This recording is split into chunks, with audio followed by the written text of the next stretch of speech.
भारत में पुतिन के 30 घंटे, चारों खाने चित, नेटो, यूरोप।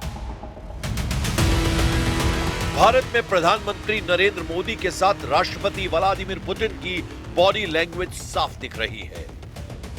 लगभग 4 साल से रूस यूक्रेन जंग का विजेता नई ऊंचाइयां छूने और रिश्ते निभाने को बेताब है। पुतिन का कॉन्फिडेंस जंग के 1500 से ज्यादा मोर्चों पर विजेता साबित हुआ है।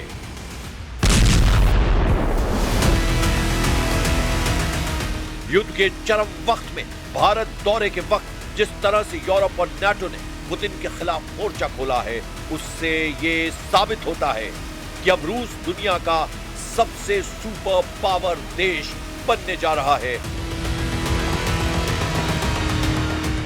और उसका पहला ट्रेलर दुनिया के सबसे बड़े लोकतांत्रिक देश भारत में रिलीज होने जा रहा है। प्रधानमंत्री नरेंद्र मोदी और राष्ट्रपति व्लादिमीर पुतिन की जोड़ी की धमक अमेरिका के टैरिफ वॉर, यूरोप और नाटो के कठोर रूसी प्रतिबंधों पर बहुत भारी पड़ने लगा है।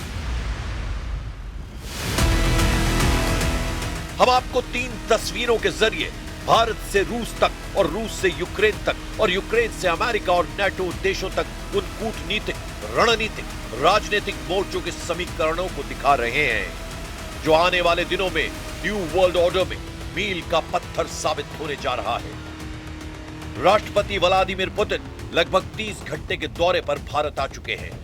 सूत्रों के मुताबिक दावा किया जा रहा है कि भारत और रूस के बीच S-400, S-500, सुखोई 57 जेट समेत कई बड़े रक्षा और परमाणु ऊर्जा से जुड़े समझौते हो सकते हैं।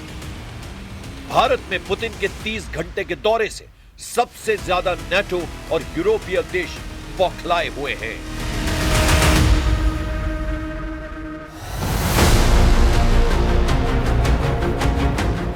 पुतिन ने भारत दौरे से 30 घंटे पहले ही यूरोप और नाटो को धमकी दी है कि अगर रूस को जबरन यूरोप और नाटो से युद्ध करने के लिए मजबूर किया गया तो रूस नाटो और यूरोप से सीधी जंग को तैयार है। पुतिन ने 2 टूक कहा है कि नाटो और यूरोप ध्यान रखें, उन्हें बचाने के लिए और मध्यस्थता करने वाला कोई नहीं मिलेगा। इधर 32 देशों से बने नाटो चीफ मार्क रूटे ने पुतिन पर पलटवार करते हुए कहा है कि हम यूक्रेन का साथ नहीं छोड़ेंगे और रूस की हर चुनौती से निपटने को तैयार हैं। नाटो देश जर्मनी, फ्रांस, ब्रिटेन, एस्टोनिया ने तो मीटिंग करके रूस को कड़ी चेतावनी दी है। लेकिन दिक्कत यह है, नाटो देश ब्रिटेन, फ्रांस, जर्मनी की तरह अमेरिका यूक्रेन का अब साथ नहीं दे रहा है और यह पुतिन की बहुत बड़ी कूटनीतिक जीत है।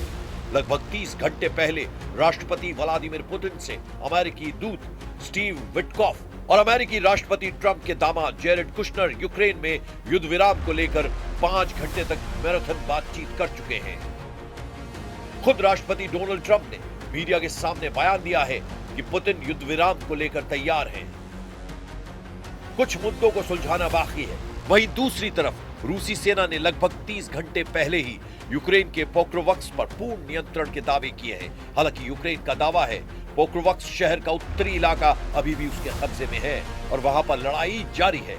लेकिन रूस का दावा है पोक्रोवस्क पर कब्जे के साथ ही पूर्वी यूक्रेन के आधे हिस्से पर कब्जा करने वाले रूसी मिशन को जबरदस्त बढ़त मिली है। 30 घंटे पहले खुद राष्ट्रपति व्लादिमीर पुतिन ने पोक्रोवस्क में जीत पर अपनी सेना की सफलता पर खुशी जाहिर की है। इधर अमेरिकी और यूरोपीय मीडिया दावा कर रही है कि ट्रंप के दूत और दामाद का पुतिन से मिलना कहीं ना कहीं यूक्रेन के ताबूत में आखिरी कील साबित हो सकता है। कुल मिलाकर भारी प्रतिबंधों और भीषण हमलों का सामना कर रहा रूस भारत की जमीन से दुनिया को यही संदेश देने की कोशिश में है कि रूस युद्ध नहीं, शांति चाहता है और शांति को चुनौती देने वाले हर देश से रूस संघर्ष करने को तैयार है। President Putin had a very good meeting yesterday with Jared Kushner and with Steve Witkoff. What comes out of that meeting, I can't tell you, because it does take 2 to tango. You know, Ukraine, I think we have something pretty well worked out with them. They're very satisfied, considering.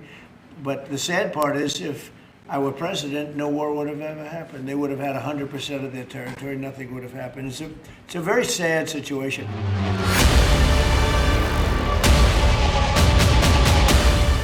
पोक्रोवक्स को जीतने का रूस का दावा अगर सही है तो उसे अब डोनेट्स्क के 2 और शहरों क्रामाटोर्स्क और स्लोवियांस्क को घेरने में मदद मिलेगी।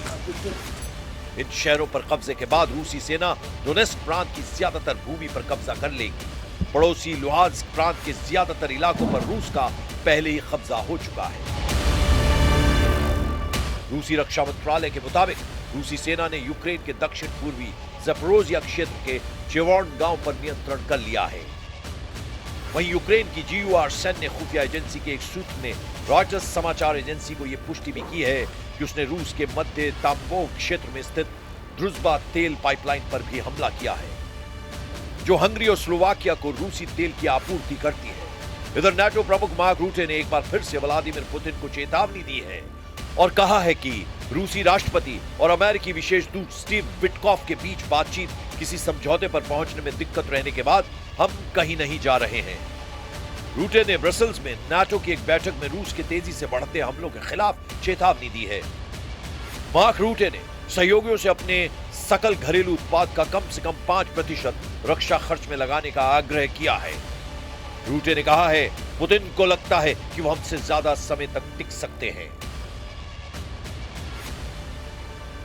हैरान करने वाली बात तो यह है कि राष्ट्रपति पुतिन पर नाटो चीफ मार्क रूटे की धमकियों का रत्ती भर असर नहीं पड़ा है। 4 साल बाद पुतिन का भारत में यह 10वां दौरा है, जहां प्रधानमंत्री नरेंद्र मोदी के साथ मिलकर पुतिन दोस्ती, वफादारी और राष्ट्र प्रेम की एक नई इबारत लिखने जा रहे हैं।